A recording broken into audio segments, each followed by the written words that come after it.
गुरुजी ने मुझे एक दवा निगलने को दी और बोले, यह दिव्य अमृत है। लेकिन मेरी आंखों ने एक भयावह सच देखा। उनके नाभि चक्र में भयानक नुकीले पंजों वाले कीड़े बसे हुए थे। मेरी आंखों में ऐसी शक्ति थी कि मैं धरती के भीतर तक देख सकता था। मैंने गांव वालों को भूमिगत जलस्रोत खोजने में मदद की। यह बात दूर दूर तक फैल गई और अंततः सिद्धगिरी पर्वत के महर्षियों तक पहुंच गई। उसी रात महागुरु शिवानंद स्वयं नीचे आए और मुझे अपने साथ सिद्धगिरी आश्रम ले गए। उन्होंने कहा, आज से तुम मेरे शिष्य हो।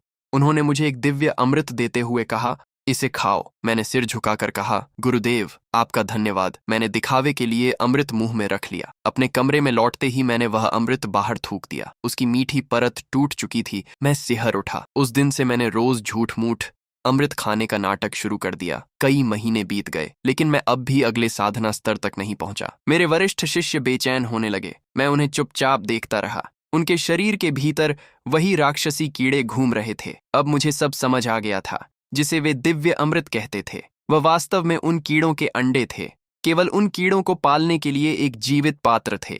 वे अपनी आध्यात्मिक शक्ति उन कीड़ों को खिलाते थे और बदले में थोड़ी सी शक्ति प्राप्त कर लेते थे। मैंने तय किया कि पहले अपनी जान बचानी होगी और फिर किसी तरह यहाँ से भागना होगा। लेकिन उसी दिन मैंने एक ऐसी बातचीत सुन ली जिसने मेरी दुनिया ही बदल दी, सबको मार दिया। यह सुनते ही मेरा पूरा शरीर जम गया। मैं झाड़ियों के पीछे छिपा सांस तक रोक कर खड़ा था।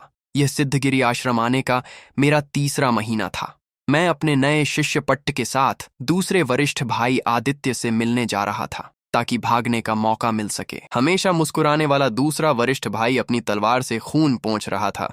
वह हंसते हुए बोला, हाँ, सब खत्म कर दिए, एक भी नहीं छोड़ा। बड़े वरिष्ठ भाई विक्रम ने ठंडी आवाज में पूछा, पक्का कोई बचा तो नहीं? आदित्य हंस पड़ा, मेरे हाथ से कोई बचता है क्या? उसने खून से भीगी तलवार साफ की और म्यान में रखते हुए मुस्कुराया। मैं कांप रहा था। मैंने अपना मुंह कसकर बंद कर लिया ताकि चीख न निकल जाए, लेकिन आंसू अपने आप बहते रहे। मेरे हाथ में पकड़ी सफेद जेड की शिष्य पट्टिका पर लिखा सिद्धगिरी शब्द अब सबसे बड़ा व्यंग्य लग रहा था। जिस गांव के मुखिया की वे बात कर रहे थे, वह मेरे बड़े चाचा जैसे थे। जब मैं विदा हो रहा था, उन्होंने मुस्कुराकर मेरा हाथ पकड़ते हुए कहा था, जब मेरा बच्चा पैदा होगा उसका नाम तुम ही रखना। उस समय उनकी पत्नी 6 महीने की गर्भवती थी। उन्हें क्या पता था कि केवल 3 महीने बाद पूरा परिवार मार दिया जाएगा। अभी तो उनका बच्चा इस दुनिया में आया भी नहीं था। उन्होंने ऐसा क्या अपराध किया था? किस अधिकार से उन्हें मार दिया गया? अगर मैं चुप रहा तो शायद एक दिन मैं भी उन्हीं जैसा राक्षस बन जाऊंगा। और दांत पीसते हुए मन ही मन कसम खाई, मैं कभी भी तुम्हारी तरह नहीं बनूंगा। अंततः गुरुजी ने मुझे बुलाया। 200 वर्ष से अधिक आयु वाले महागुरु शिवानंद सफेद बालों और दाढ़ी के साथ किसी दिव्य अर्शी जैसे दिखाई देते थे। उन्होंने मुझे घूरते हुए पूछा, आर्यन, अभी तक तुम अगले साधना स्तर तक क्यों नहीं पहुंचे? मैं घुटनों के बल बैठ गया। गुरुदेव, शिष्य स्वयं भी कारण नहीं जानता। उन्होंने अपनी दिव्य शक्ति से मेरे पूरे शरीर की जांच की। जांच पूरी होने पर वे हैरान रह गए। अजीब, तुम्हारे शरीर में तो आध्यात्मिक नसों का कोई चिन्ह ही नहीं है। मैंने सिर झुकाकर कहा, शायद मैं दक्षिण के मरुस्थल का रहने वाला हूँ। मेरी योग्यता बहुत कम है। लेकिन गुरु ने सिर हिलाया, तुम साधारण नहीं हो। जो विशाल रेगिस्तान में छिपा हुआ जल खोज सकता है, वह निश्चित ही असाधारण प्रतिभाशाली है। कुछ देर सोचने के बाद उन्होंने कहा, ऐसा करते हैं, मैं तुम्हारे लिए एक और दिव्य अमृत लेकर आता हूँ। इस बार तुम अवश्य सफल हो जाओगे। मैंने चेहरे पर खुशी का अभिनय करते हुए कहा, गुरुदेव आपका बहुत बहुत धन्यवाद। यदि अनुमति हो तो मैं भी आपके साथ चलना चाहता हूँ ताकि सभी महान गुरुओं को स्वयं धन्यवाद दे सकूं। उन्होंने मुझे कुछ क्षण देखा और मुस्कुराकर बोले, ठीक है, पहले मैं उनसे अनुमति ले लेता हूँ। सिद्धगिरी आश्रम के सबसे उत्तरी और सबसे गहरे भाग में उन महान गुरुओं का निवास था। घने बादलों को छूते 81 तांबे के स्तंभ और बादलों में तैरते महल। मैं गुरुजी के पीछे पीछे चलता हुआ उन रहस्यमयी गुफाओं तक पहुंचा। कहा जाता था कि सिद्धगिरी आश्रम के सर्वोच्च गुरु इतने शक्तिशाली थे कि उनकी आत्मा भी शरीर से बाहर निकलकर स्वतंत्र रूप से विचरण कर सकती थी। वे भी एक छोटे शिष्य के समान थे। उन्होंने आदर पूर्वक आंगन में झुककर प्रणाम किया और बोले, परम गुरुदेव, यह मेरा नया शिष्य आर्यन है। मैंने भी सिर झुकाकर प्रणाम किया। शिष्य आर्यन। कुछ देर तक उस प्राचीन और गंभीर सभा में सन्नाटा छाया रहा। फिर भीतर से एक वृद्ध की भारी और भर्राई हुई आवाज सुनाई दी, शिवानंद, याद है जब तुम पहली बार इस आश्रम में आए थे, तब तुम्हारी उम्र भी इसी के बराबर थी। देखते देखते 300 वर्ष बीत गए। सचमुच संसार कितना बदल गया। मैंने सावधानी से सिर उठाया, हाथ जोड़कर कहा, गुरुदेव, संसार चाहे कितना भी बदल जाए, लेकिन आप जैसे महात्माओं और साधकों की कृपा से ही लोगों की रक्षा होती है। मैं भी भविष्य में ऐसा ही साधक बनना चाहता हूँ जो अपने कर्तव्य और अपने अंतःकरण के प्रति सदा सच्चा रहे। देखा शिवानंद, इसकी बातें भी बिल्कुल बिल्कुल वैसी ही हैं जैसी कभी तुम्हारी हुआ करती थीं। सदियों पुरानी चंदन की लकड़ी की खिड़की के आर पार मुझे सभा के भीतर बैठा वह विशाल राक्षसी प्राणी साफ दिखाई दे रहा था। परम गुरु अब इंसान जैसे बिल्कुल नहीं दिखते थे। उनका शरीर कई गुना फूला हुआ था। पूरे शरीर पर उभरी हुई नसें फैल चुकी थीं। सबसे भयावह दृश्य उनके नाभि चक्र का था। वहां से एक चिपचिपा लंबा स्पर्शक धीरे धीरे बाहर निकला। उसके चारों ओर नुकीले दांतों जैसा भयानक मुख था। फिर उसके मुंह से सुनहरी चमक से दमकता एक गोल दिव्य अमृत बाहर निकला। परम गुरु ने उसे अपनी हथेली पर थामा और हल्के से आगे बढ़ा दिया। वह खिड़की पार करता हुआ सीधे गुरुजी की हथेली पर आ गिरा। लेकिन अब मुझे एहसास हुआ कि सच्चाई इससे कहीं अधिक भयावह थी। पूरा सिद्धगिरी आश्रम इन कीड़ों के कब्जे में था। परम गुरु अब इंसान नहीं रह गए थे। वे तो केवल उन कीड़ों के अंडे पैदा करने का एक जीवित माध्यम बन चुके थे। गुरुजी ने परम गुरु को प्रणाम किया। फिर वह दिव्य अमृत मेरी ओर बढ़ाते हुए बोले, आर्यन, इसे खा लो। इस बार तुम अवश्य साधना की पहली अवस्था में पहुंच जाओगे।